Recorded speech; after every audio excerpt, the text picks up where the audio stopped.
This is a CBC podcast. I'm Rob Norman. I'm Andrew Norton, and the Personal Best podcast is back for season 2. All right. Well, this is exciting. I wasn't ready to do this, but I'm going to give it my all. Whoa! Holy frick! Personal Best Season 2, a self-improvement show for people who don't like self-improvement. Subscribe now wherever you find your favorite podcasts.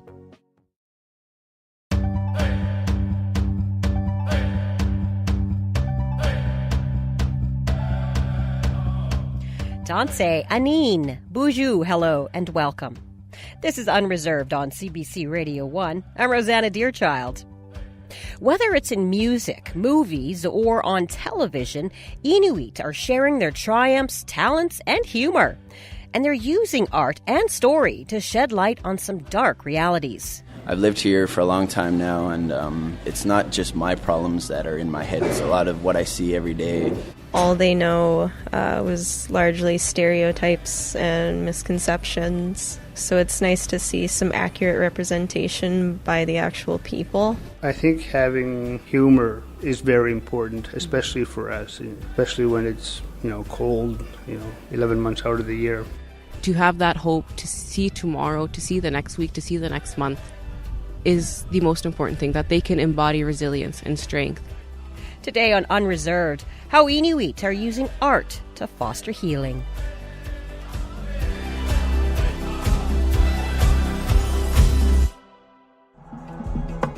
You don't want them reaching for something that they care about? There's a cost for reaching.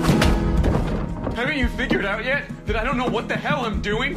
This is not about you. All of us have made sacrifices to be here. We've been dealing with this stuff for years and we're still here. Instead of drinking or fighting, we are proud, strong, full of hope. Who are we? Grizzlies!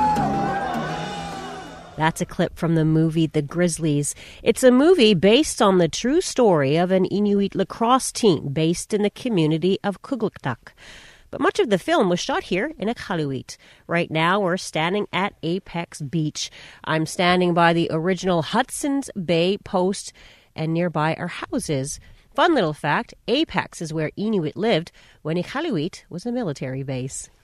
And we're here with Anna Lam. She's an Inuk actor from Iqaluit, and she plays Spring in the movie. Hello, Anna. Hi, nice to meet you. Thanks for meeting me here. No problem, I love it here. Describe for us where we are standing right now and its significance to the film. So where we're standing right now is outside the Hudson's Bay Company in Iqaluit on Apex Beach. And we had quite a few lacrosse scenes filmed out here. But it wasn't just about, filming lacrosse scenes because it's pretty.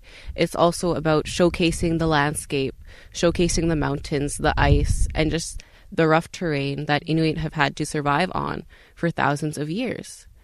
And to show that young Inuit are still out here, and though it looks like a very harsh place where you would probably suffer and freeze to death, it's very much a place to have fun, to enjoy yourselves, and to come together as a community. Now, your character's name is Spring, but it actually is a nickname. Who is Spring? So Spring is based off two characters, actually, April and Winter.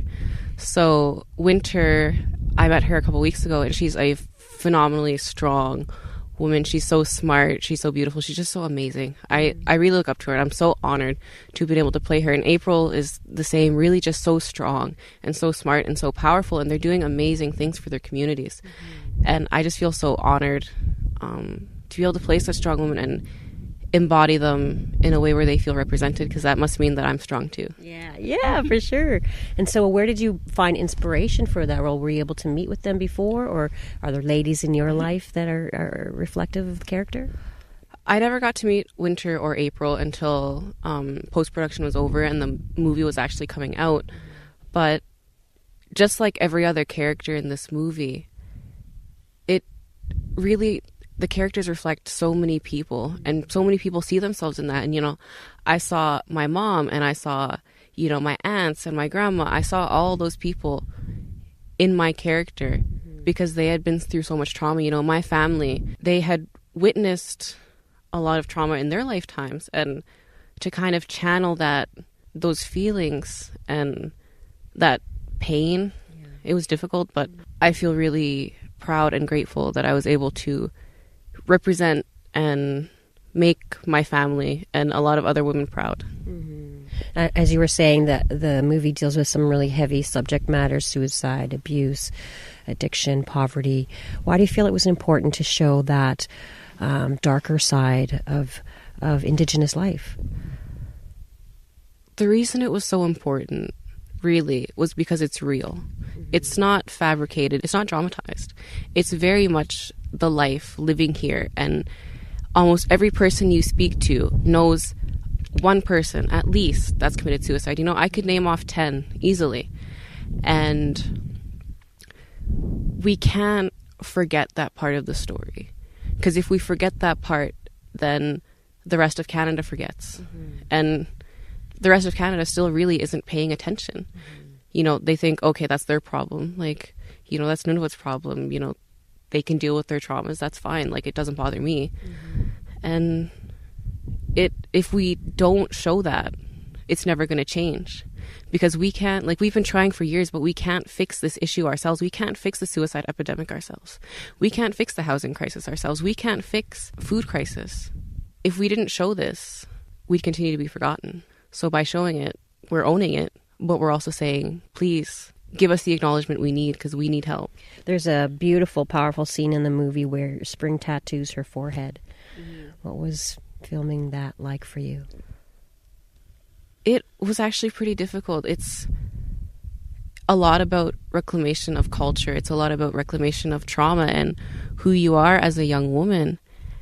And, you know, to be 15 years old, trying to embody that strength and trying to embody that resilience was hard. But it was also a turning point in my personal life where I was like, there's so many women that have been traumatized in such deep ways, and my own preconceived ideas of who Inuit were, what Inuit women had been going through, it really turned around. It was a lot less about why don't they just put themselves out of that situation, because it's a lot more difficult than that. It became a lot about, wow, these women are just so strong and there's so much hope and there's so much strength. And filming that scene was just turned my whole mind around. And really filming this movie did that in general. Like, I had preconceived ideas of who Inuit people were. I was fed so much negative media growing up in Nunavut because that's what we're bombarded with constantly. That's what the rest of Canada is bombarded with. And that's why there's so many negative stereotypes. So doing this movie and seeing like true stories, true strength, true resilience, it was such a huge turning point and such a moment of pride to be like, I'm a part of telling this story. I'm a part of understanding the change, and I'm a part of making the change. You're giving me the feels. I try.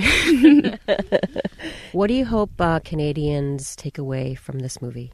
For Canadians of the South, I really hope that this is a perspective changer, and just to have that perspective change, because then through perspective change comes the support and the understanding. And for Canadians of the North, I really hope they feel represented. They feel that they've been done justice, and they feel that their stories are being told, and through this movie there's really a lot of hope for the future. And what about Inuit young people? What do you think or hope that they will take away from this film? For young Inuit, I really just hope to see hope. That's the main thing, is always hope. That, you know, committing suicide ends the hope. To have that hope, to see tomorrow, to see the next week, to see the next month, is the most important thing. That they can embody the Grizzly story in their own way. They can embody resilience and strength, and they can feel like there's a way out of what they're going through. That's all I could ever hope for. Thank you, Anna. Thank you so much. Anna Lam is an actor and plays Spring in the new film The Grizzlies, shot here in Iqaluit. The film is in theaters now. To check out the trailer of the film, visit our website, cbc.ca/unreserved.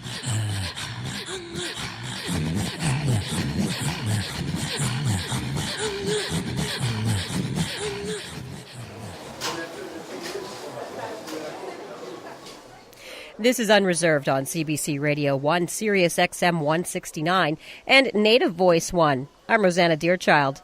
Today on the show, telling Inuit story through movies, TV, and song.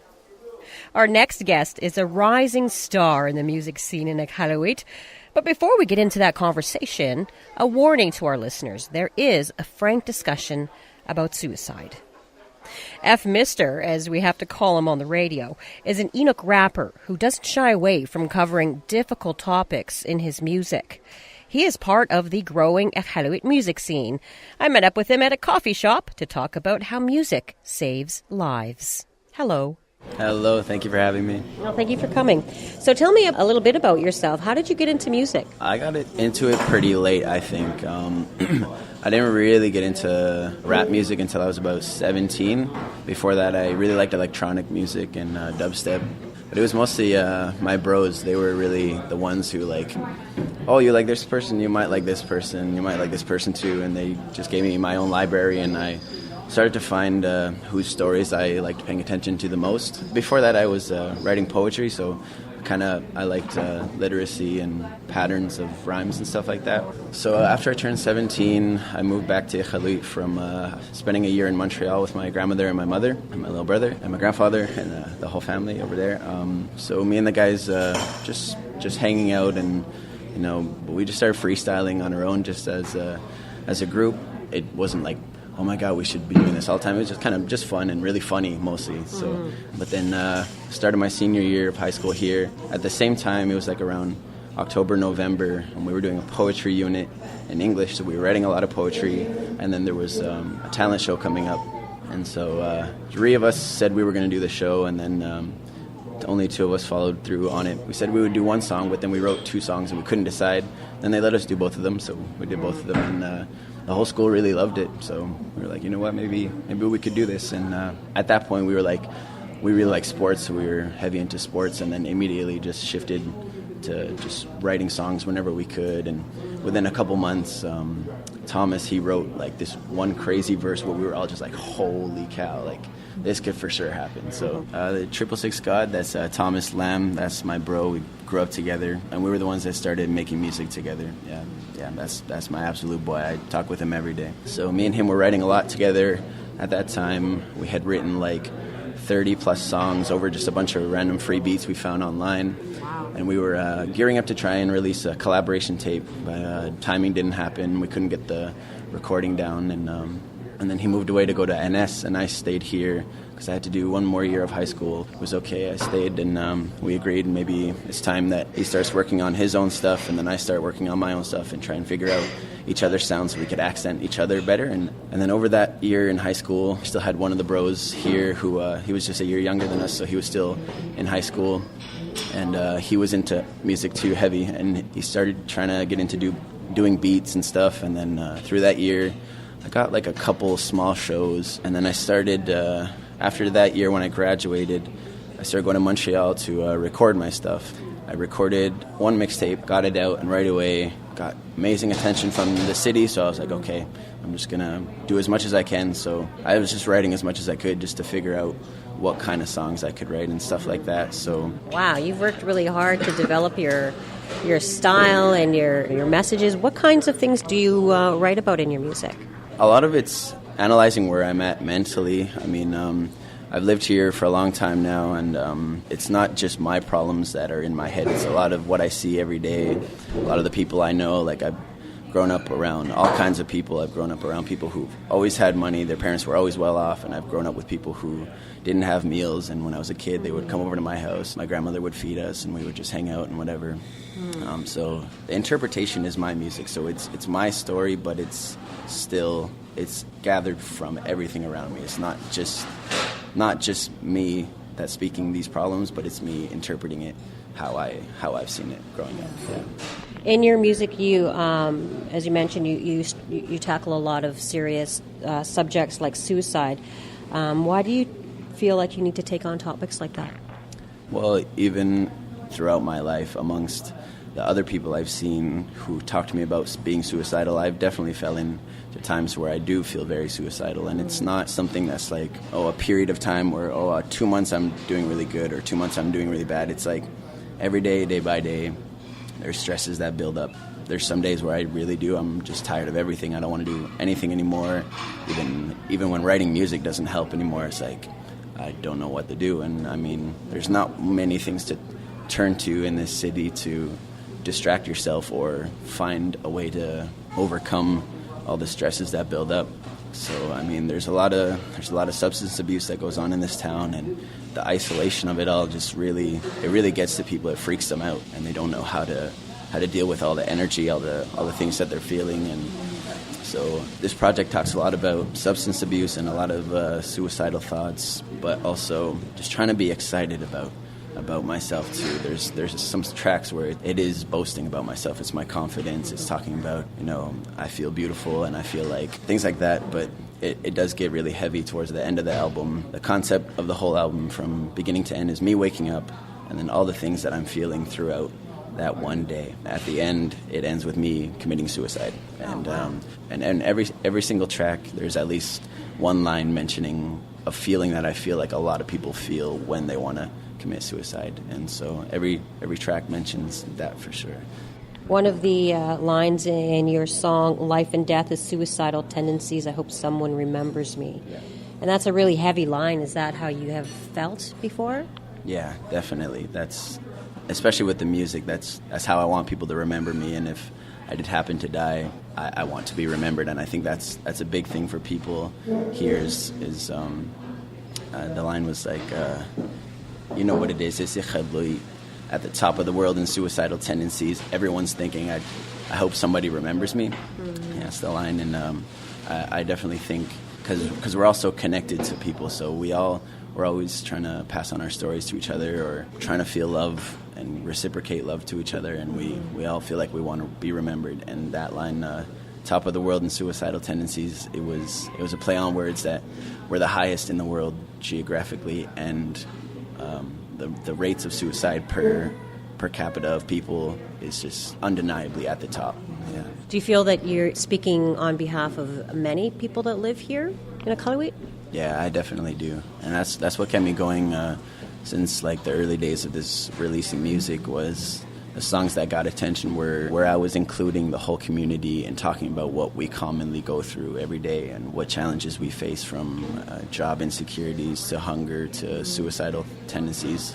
Those were the songs that always got the most attention. That was always something I knew, okay, I want to make songs to be there for people at 4 a.m. when they're drunk and not feeling good or something, or the people that wake up at super early and they're just not ready for the day. They just need a song or two to feel like they have someone to relate to and continue with their day. When you speak to young people and they hear your music, how do they react to it? They're pretty excited, I think. Not to say that I'm not for them, but my target audience was never kids. It was people my age and people older, just to address things that are already going on. But then for the younger kids, it's exciting to see someone who's pushing boundaries and going out of his way to make a voice for all that's going on. After all that's going on, all the art that's building up in Nunavut, from like the Grizzlies movies to Iqaluit Theater, Performance Art Center, really changing the future for the kids. And I think we can make a much more exciting life for them. And I think they definitely feel excited about something new and exciting going on.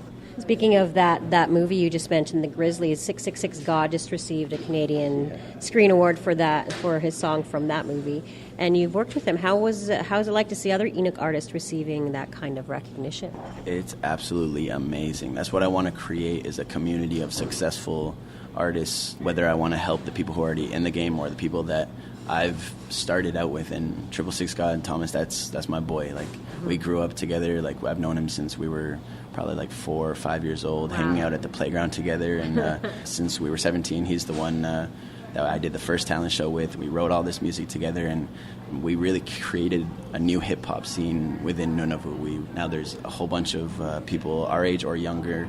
They're like, wow, there's this hip-hop scene going on. I want to be a part of this. And now they're doing it. And then to see Thomas getting a Canadian Screen Award is just unreal. Like, that's what we need. We need people to be successful, and the Grizzlies is such a amazing way for Nunavut to tell the story, and then for me and him to be a part of that movie, and it's just unreal. Even to already have a song in there is crazy, and then for him to win the Canadian Screen Award for that song is just no words to describe. We're just so excited.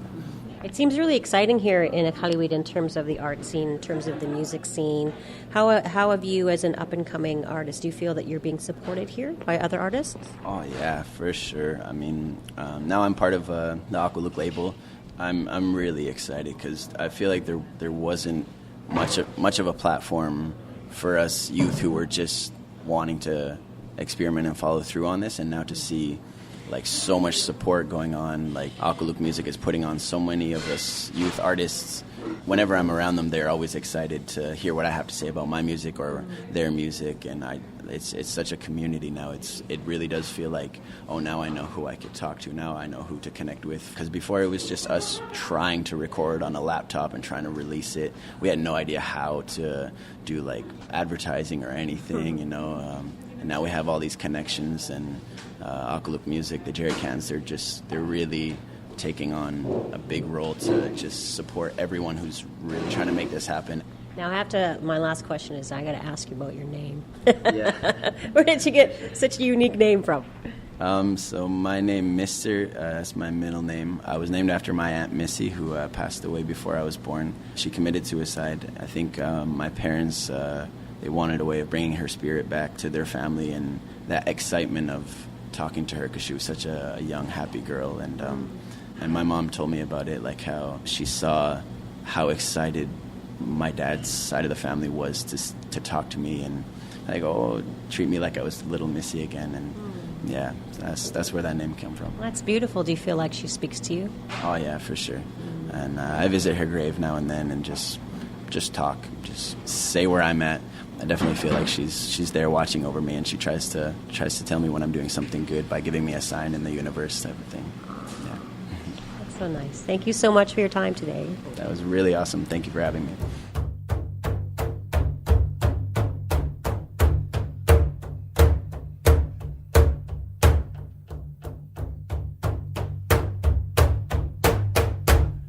This is Unreserved on CBC Radio 1, Sirius XM 169 and Native Voice 1. I'm Rosanna Deerchild. The Winnipeg Art Gallery is constructing a new home for the largest Inuit art collection in the country. To actually be able to bring it into this beautiful new facility that we are creating, the Visible Vault, where all our stone pieces will be shown, it'll be a real source of pride. More on that in just a few minutes. But first,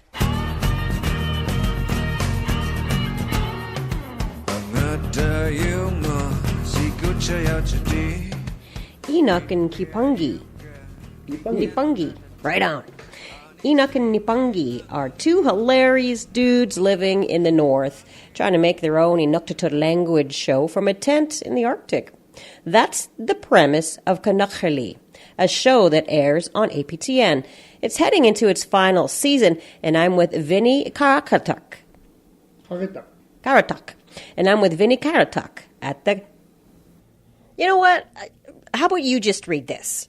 Inuk and Nipangi are two hilarious dudes living in the north, trying to make their own Inuktitut language show from a tent in the Arctic. That is the premise of Kanokli, a show that airs on APTN, and it's sadly heading to its final season. And you're here with me, Vina Kakatak, at the Kanokli studio. Thanks for having me. Thanks, man. Appreciate that. All right. Well, for someone who doesn't understand Inuktitut, tell us about the show. The show is based on a couple of guys who are fumbling through life and making things work, whether they were trying to or not, all in a hilarious way, showing that, you might stumble through life sometimes, but, if you're persistent and dedicated, that, what you're trying to do, could eventually work out. Maybe not right away, but, it's there. And how did the show come about? The show came about when IBC, New Broadcasting Corporation's, one of their shows was about to end on APTN, and so they wanted to make another TV show that is geared towards the demographics around 15 to 35. And that's what the hardest for them to get attention, to watch them on that show. Mm-hmm. And when you say it's two guys in a tent in the middle of the north fumbling along, what do you mean? Like, what kinds of things are you doing there? There's lots of things that we try and do. Nipangi was taught how to ride a bicycle at one point, and it was a bicycle too small for him. But he learned to ride it with the guidance of Inuk. There was an evil overlord that we fought against, stuff like that. So many things. Some of the stuff that we tried to do, some of the storylines that we tried to have like, sharing is important, being kind is important. Some of the principles that Inuit have, some of those principles that we had for one of those seasons was important for us to showcase them. And so we did that in a way that would be understandable, but also, keeps drawing the audience back for more. And in terms of humor, Inuit humor, how would you describe Inuit humor? So Inuit humor tends to be a lot of self-deprecating work that we do. We make fun of ourselves. Mm-hmm. And that's more of the kinder way of showing humor. And instead of pointing someone out, you make your flaws bigger than what they actually are, to show that, you're not the best at, riding a bicycle or cooking or what have you. Yeah. You mentioned earlier that the reason for the show was that you wanted to attract more young people to speaking the language. Is that a challenge for younger Inuks to learn the language? With English coming in at us from all over the place, YouTube, Facebook, Twitter, Instagram, everything, it's all English. And so having a show that's dedicated to saying that, speaking Inuktitut is okay, doing your work in Inuktitut is okay. I have had teachers come up to me and say, Vinny, we've had students who had a rough evening. They're shaking. They're upset. They don't want to eat. They don't want to do anything. They come to class and sort of locked off and shut down. And he said to me, we set them aside, give them a computer, let them watch your episodes, and then they come back out feeling different and refreshed and willing to participate in class again. And so it's... Wow. When you hear stuff like that, it's like, that's surprising to me, right? So in that way, do you feel that humor is a kind of healing and a kind of medicine? I think having humor is very important, especially for us, especially when it's, cold, 11 months out of the year. And being friends and being funny with each other, is the best way to pass through time, especially in those conditions. And so what's the response been to the show from your community? It's been such a great response, very positive, and for the most part, when I travel to the communities, it's very, pictures all over the place. It's fun, if I go to the airport, to see my wife off, I always have some people, recognize you and stuff. So you're a bit of a celebrity here. You know what celebrity is, as a friend of mine once pointed out, and I'm okay with that. Me too. So what has been your favorite part of doing the show? The easy part is to act it out in front of the camera. That's the easiest part of the whole thing. Mm-hmm. What would be the most difficult part is what's behind the camera, the work that you have to do, the script writing, the story writing, the arcs, the getting prop ready, getting producers lined up, getting camera people lined up.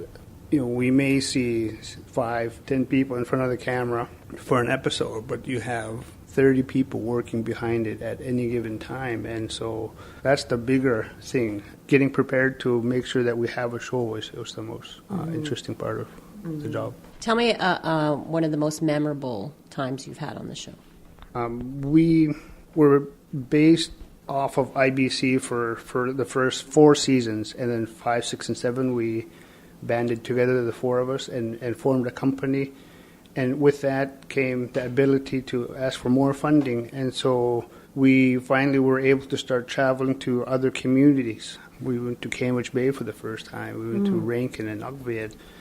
And then after a while, we were able to say, what about Northern Quebec? We can do one episode in Northern Quebec, Goudreau. Our pie in the sky early on was like, let's do an episode in Greenland. And we wrote that in, and there was no objections. Mm-hmm. And so we were able to head over to Nuuk for 2 episodes, and we were there for 5 days, 6 days, and shot for 5 of those days. And it was an amazing experience for us to work with other Inuit who speak Inuktitut, but are very specific in the way they talk, and so that was very neat. Now, as you said, sadly, your last season is approaching. What can audiences expect this season? Sadly, it is. You're right. It is our final season. My co-star Inuk, played by Inuit Johnson, decided to step away from the show for season 7. And so we had to scramble and get things together for us. So we raised the profiles of some of the other characters, and we did a whole bunch of more character development in the final season. So we have a character named Billy Nightok, based off of Bill Nye the Science Guy. So it's we developed so many of the characters. Storyline that it really sort of closes what we're going to do, what we've been doing, who we are, and where we come from. And tell me about one of your favorite episodes upcoming in season 7. The Portal, episode 7, was very nice. We had animation done by one of our other fellow TV producers just down the street, Iqaluit Media. And they did an amazing job with what we were envisioning of having our scientists travel into the spirit world and be given tasks to complete if she wants to come back to our reality. So that episode was very, very fun to film and write and voice. It was mostly voice work because it was mostly animation. Half of the episode is animation. Well, thank you so much for your time today. All right, thanks for coming here. And for doing my intro better than I did. Well, what can I say? Yeah. Do you want to do your extra too? There you go. Oh, okay. Minakagadak is part of the team behind Kanogli, a hilarious sketch comedy show entirely shot in Inuktitut. Catch the show, tune into APTN on Monday nights at 7 p.m. All right, now I'm taking my microphone back. Sounds good.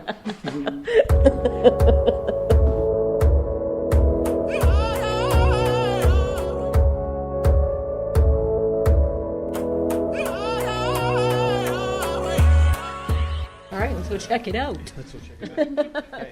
If you can't make it to Iqaluit to see Inuit art, a lot of galleries across the country have pieces in their collection. The Winnipeg Art Gallery has the largest collection of Inuit art of any gallery in Canada, and it's about to be showcased much more prominently. We're looking down at the whole site, and this is the site for the 40,000 square foot Inuit Center, and that concrete area where those guys are standing, that is actually where that visible vault will be. That's Stephen Boris, the WAG CEO and director. He's showing us around the construction site. It's part of the WAG's $65 million Inuit Art Gallery expansion set to open next summer. And when it does, the gallery's Inuit art collection will move out of its underground vault into this brand new building. Can you just describe it for us, for our listeners? So we're looking at this site, and we're looking at the dome of the legislature. Yeah. We're across the street from the Hudson Bay Company. Indeed. We are at the Manitoba Archives, beside the University of Winnipeg. Institutions, all of them, whose framework and foundation are in a very colonial framework. And then you have the WAG, which is very much part of that. But we have the chance here to rethink, rebuild, restructure, and even dismantle in order to create something that is reflective of the community today and responding specifically to very, very clear calls to action in terms of what is the role of museums today in Canada when it comes to the Truth and Reconciliation Commission, when it comes to decolonization, and when it comes to the indigenization. I'm humbled and I'm honored to think that my role is really simply as a facilitator, to allow the right people to lead. And it is bricks and mortar, but it is so much more than that, because it's going to be the place where voices some of them never heard before, will be the first thing the visitor will encounter. Thank you very much, Stephen. Thank you. Kaylee Shepard is an Inuk artist whose work is featured on the outside of the construction site of the Inuit Art Center. So, Kaylee, why do you think it's important to have all of this Inuit art on display for Canadians to experience? Because it's a very underrepresented group of people. I remember growing up, I barely knew anything about my culture, and talking to other people, all they know was largely stereotypes and misconceptions. So it's nice to see some accurate representation by the actual people.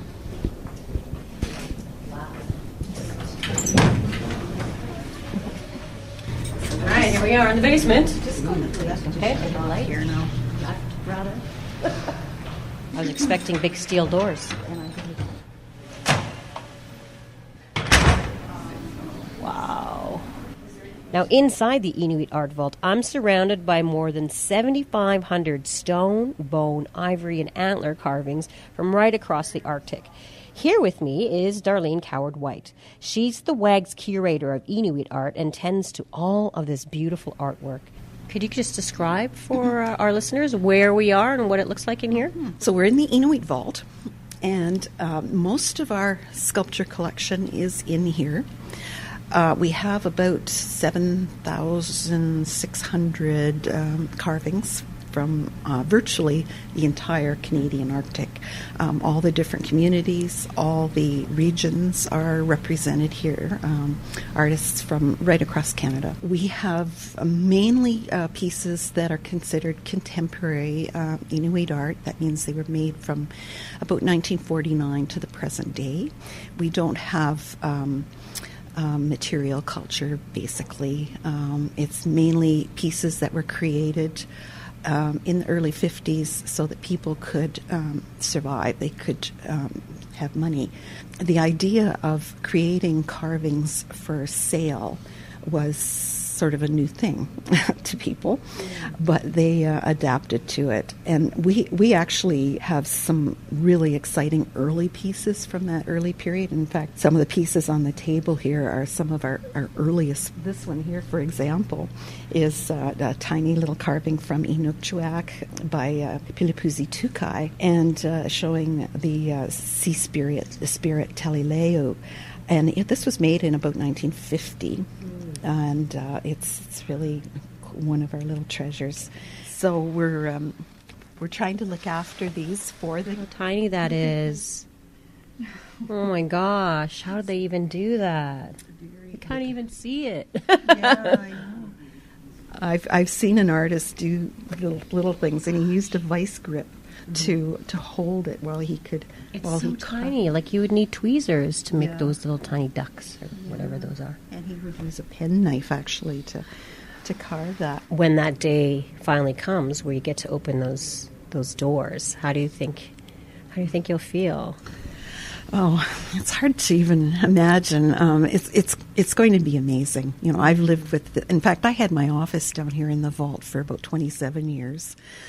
And I've lived with this collection. Literally. Literally, yes, that's right. And built it. I guess it doubled in size in the time I've been here. So to actually be able to bring it into this beautiful new facility that we are creating, the visible vault, where all our stone pieces will be shown to people, it's just, it'll be a real source of pride. Yeah. Thank you so much for showing me around today. A pleasure. That's Darlene Coward-White, the longtime Inuit art curator at the Winnipeg Art Gallery. Of course, none of this would be possible without the Inuit artists. Here with me now is Guta Ashuna. She comes from a long line of artists in her family, and in front of us is a piece of art that she made. Hi, Guta. Nice to meet you. I'm Rosanna.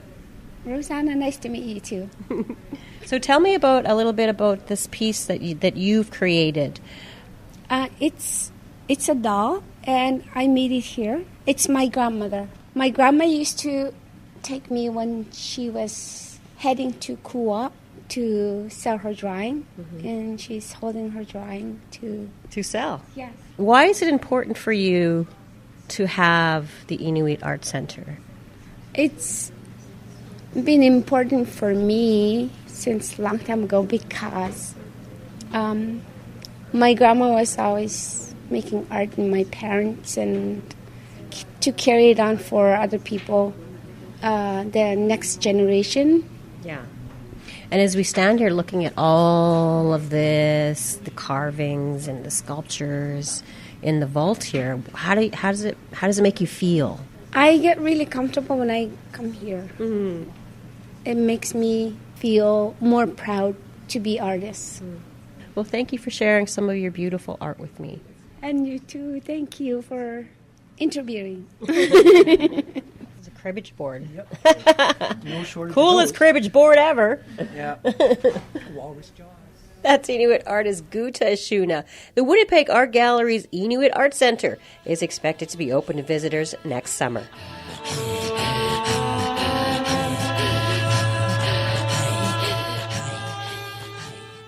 I want to give you a sneak listen to a show that's coming up.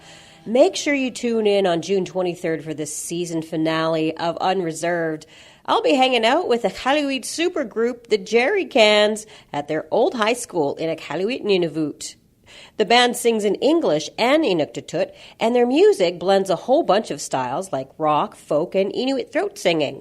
Despite incorporating traditional throat singing, the group says they haven't received much pushback for their unique style. I think that times change, society evolves, and we've had some people who weren't happy with, Andrew being a white person singing Inuktitut, and we've come across that a few times, and it is something that I try to listen to and feel the energies, and try to figure out, how can we make this balance out in the way that, we do it in the right way or the right energies.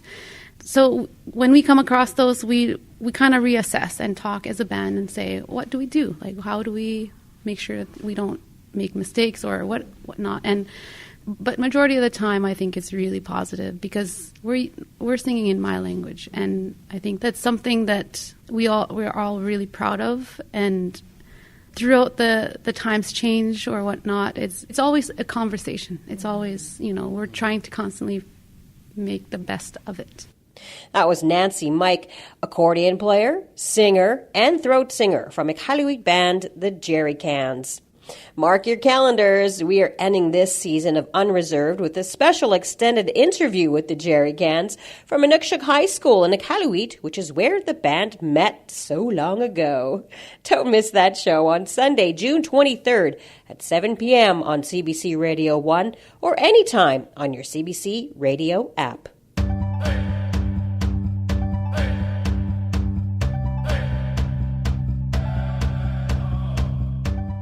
That's it for this week's episode of Unreserved. We'll be back in this radio space next week for more community, culture, and conversation. This episode was produced by Stephanie Cram, Kyle Muzica, Zoe Tennant, and Anna Lazowski. If you want to get in touch with us, you can email us at unreserved@cbc.ca or find us on Facebook and Twitter. I'm your favorite cousin, Rosanna Deerchild, coming at you from Winnipeg in Treaty 1 territory. Thank you for listening to Unreserved on CBC Radio 1. I go say.